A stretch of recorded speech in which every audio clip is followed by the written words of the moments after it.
किसी भी देश के इतिहास में बहुत सारे सबक छिपे होते हैं। साथ ही इनमें छिपी होती हैं कुछ रहस्यमयी कहानियाँ। इनमें से कुछ ऐसे रहस्य होते हैं जिन्हें आज तक कोई नहीं सुलझा पाया। तो चलिए आज अपने देश से जुड़े कुछ ऐसे ही ऐतिहासिक पहलुओं के बारे में आपको बताते हैं जो आज भी लोगों के लिए किसी मिस्ट्री से कम नहीं।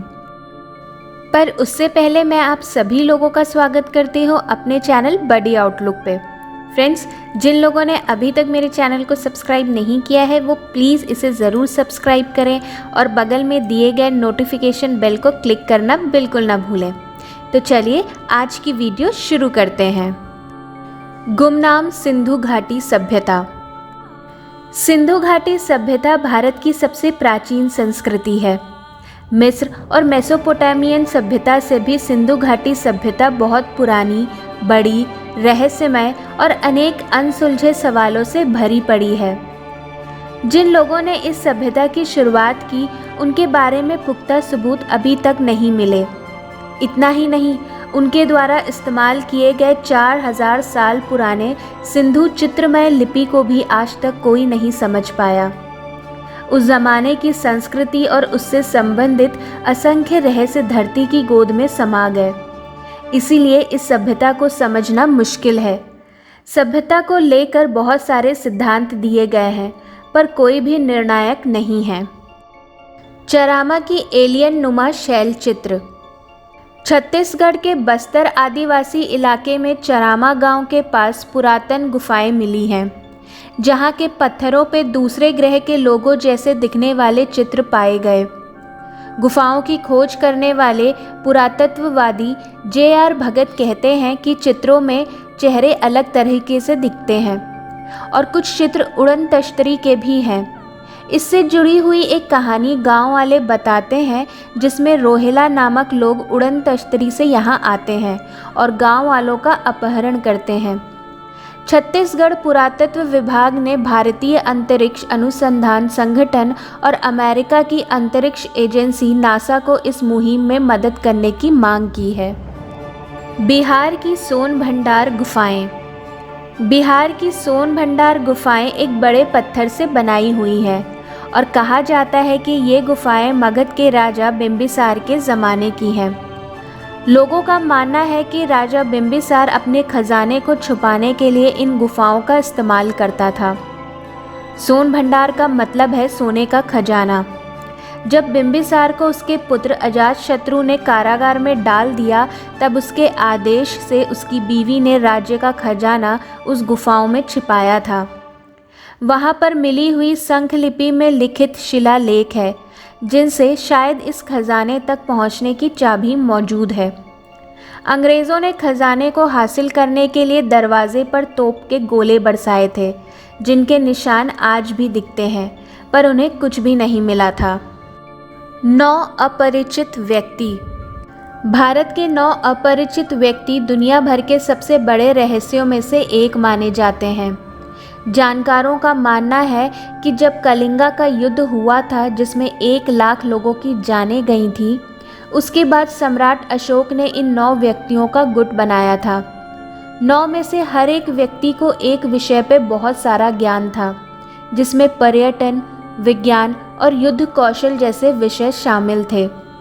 उन सभी 9 लोगों के बारे में पूरी जानकारी नहीं है पर ऐसा मानना है कि आज भी उनके वंशज मौजूद हैं। मीर ओस्मान अली का खजाना।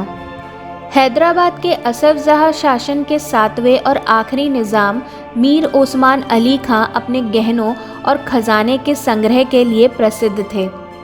सन 1937 में टाइम मैगज़ीन ने उन्हें दुनिया के सबसे अमीर आदमी का सम्मान दिया। उनके द्वारा संग्रहित की गई सभी गहनों और खजानों को उनके मृत्यु के बाद भी कोई ढूंढ नहीं पाया था। लोगों का कहना है कि सारा खजाना हैदराबाद के कोठी पैलेस में छुपा है जहां निज़ाम रहते थे। लामा तेनजीन की 500 साल पुरानी ममी।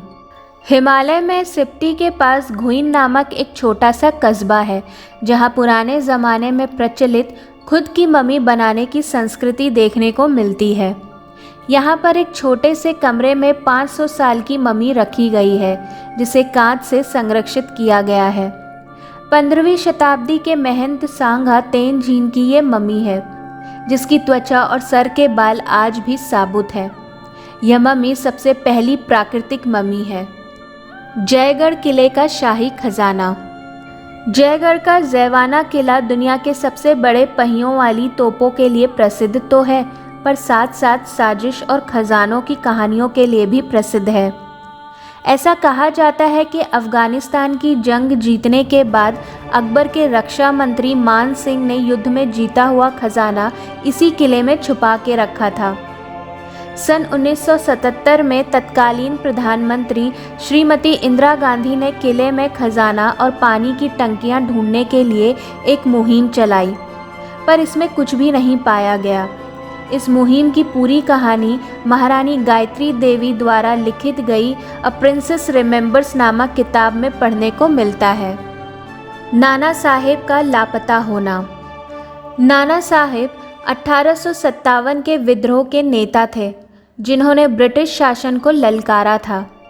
विद्रोह के बाद नाना साहेब अचानक एक दिन गायब हो गए। इतिहास में किसी को पता नहीं है कि उनके द्वारा लूटा हुआ खजाना कहाँ है। कहानी यह भी है कि वो खजाने के साथ नेपाल चले गए और ब्रिटिशों के हाथ नहीं लगे। ब्रिटिश काल से नाना साहेब और उनका खजाना एक रहस्य बना हुआ है। कुलधरा, भूतों से पीड़ित गांव। जैसलमेर के पश्चिम दिशा में 20 किलोमीटर के बाद भूतों से पीड़ित कुलधारा गांव है, जहां 100 साल पहले पालीवाल ब्राह्मण रहते थे। लगभग 1500 लोग एक ही रात में इस गांव को छोड़कर निकल गए। किसी को खबर नहीं थी कि वो कहां और क्यों गए, पर लोगों का मानना है कि दुष्ट शासक सलीम सिंह और उसके लगाए गए लगान की वजह से लोग गांव छोड़कर चले गए और जाते जाते गांव को एक श्राप भी देकर गए। उस घटना के बाद जिसने भी गांव में रहने का निश्चय किया, उसकी मौत हो गई। इसी वजह से यह गांव आज तक नहीं बसा। चपाती आंदोलन। 1857 के विद्रोह के दौरान चपाती आंदोलन शुरू किया गया था, जिसके बारे में ज़्यादा जानकारी नहीं है, इसलिए आज तक यह एक रहस्य बना हुआ है। कुछ अध्ययन द्वारा यह बताया गया है कि कॉलेरा से प्रभावित लोगों को चपाती पहुंचाना इसका उद्देश्य था, पर इस आंदोलन का असली मकसद आज भी किसी को नहीं पता। इतिहासकारों का मानना है कि इस आंदोलन से 1857 में ब्रिटिश राज्य में खलबली मची थी। नेताजी सुभाष चंद्र बोस की मृत्यु। नेताजी सुभाष चंद्र बोस की मृत्यु के बारे में असंख्य कहानियां प्रचलित हैं, जो आज भी एक रहस्य बना हुआ है। कोई नहीं जानता कि ताइपेई से टोक्यो जाने वाले विमान में उनके साथ क्या हुआ। आज़ाद भारत का यह एक अनसुलझा सवाल है। उनके गायब होने के बाद ऐसा कहा जाता है कि वो भारत वापस आए थे और उत्तर भारत में साधु के वेश में रहते थे।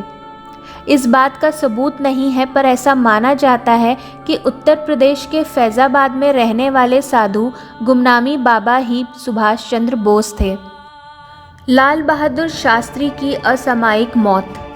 भारत के प्रधानमंत्री बनने के महज 2 साल बाद दूसरे देश में लाल बहादुर शास्त्री की अचानक मौत होना देश के लिए एक दुर्भाग्य था और सबसे बड़ा रहस्य भी। सन 1967 में ताशकंद देश में दिल का दौरा पड़ने से उनकी मौत हुई। नीले धब्बे और कटने के निशान उनके शरीर पर थे, पर ना तो उनका पोस्टमार्टम किया गया और ना ही उनकी मौत से जुड़े कोई दस्तावेज सरकार को दिए गए। इसलिए उनकी मौत पर हमेशा एक प्रश्न चिन्ह बना रहा। शांति देवी का पुनर्जन्म। एक बच्ची का दिल्ली में पुनर्जन्म हुआ, जिसका नाम शांति देवी था। शांति देवी ने अपने घर वालों को उसके पहले जन्म के घर और घर वालों की जानकारी दी। महात्मा गांधी द्वारा स्थापन की गई एक कमेटी ने शांति देवी द्वारा दी गई जानकारी को टटोला और रिकॉर्ड किया। एक योगी जो कई वर्षों तक कुछ खाए पिए जिया। अहमदाबाद से 200 किलोमीटर दूर अंबाजी गांव में चुनरीवाला माताजी नाम से मशहूर एक कमज़ोर बुजुर्ग तपस्वी रहते थे। इनका असली नाम प्रहलाद जानी था। इनका कहना था कि 11 साल की उम्र से वो देवी अम्बा के भक्त बने और अध्यात्म से जुड़े। वे कहते थे कि देवी ने उन्हें आशीर्वाद देकर अमृत दिया जो तालू के छेद से शरीर में पहुंचता रहता था। सन 2003 में 21 लोगों की मेडिकल रिसर्च टीम ने इस योगी पर वीडियो द्वारा नज़र रखी, पर कुछ निष्कर्ष नहीं निकला। योगी का कहना था कि सन 1940 से वे कुछ भी खाए पिए बगैर जी रहे हैं। तो फ्रेंड्स, कैसा लगा आपको आज का मेरा ये वीडियो? मुझे कमेंट करके ज़रूर बताइएगा। और अगर आपको ये वीडियो पसंद आया हो तो प्लीज़ मेरे चैनल को सब्सक्राइब, लाइक और शेयर करना ना भूलें। अपने नेक्स्ट वीडियो में मैं फिर से एक इंटरेस्टिंग टॉपिक को डिस्कस करूँगी। तब तक के लिए ख्याल रखिए अपना और मेरे नेक्स्ट वीडियो का इंतज़ार करिए। Till then, do take care of yourself. Bye bye.